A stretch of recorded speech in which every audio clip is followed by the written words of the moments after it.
You are Ethiopia's Attorney General. Have you read the report from the University of Ghent in Belgium that went forensically through lists of people, named individuals, civilians who have been killed in the fighting in Tigray? They have come up with 2,562 civilians who died in 232 incidents, which the University of Ghent researchers are calling massacres in Tigray over the last several months. Have you read that report, and what have you done about it?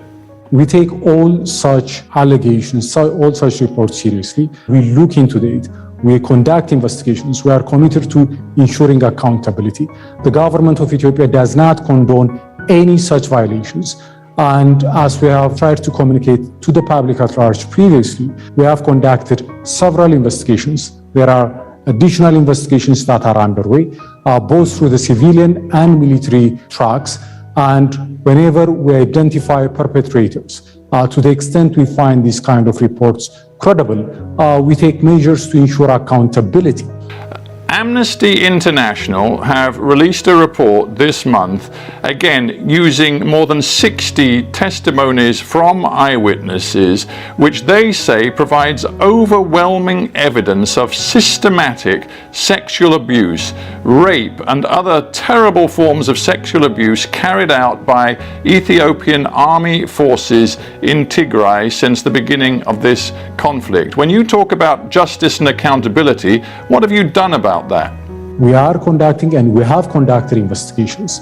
We have several of our own soldiers responsible. Many have been court-martialed. There are ongoing investigations. These are things we take seriously. We don't condone this kind of behavior. We don't tolerate this kind of human rights violations. But I must also point out that some of these reports you have mentioned, and there is a tendency to sensationalize. There is a tendency to draw very sweeping conclusions that are not supported by the extent and scope of the investigation. Some of them have also adapted methodologies that we think are rather flawed. Be that as it may, as I have said earlier, both through a civilian track and a military track, we have conducted investigations. I find it hard to believe your government is taking these allegations seriously when one of your own spokespeople described the Amnesty International report as nothing more than sensationalized attacks and smears.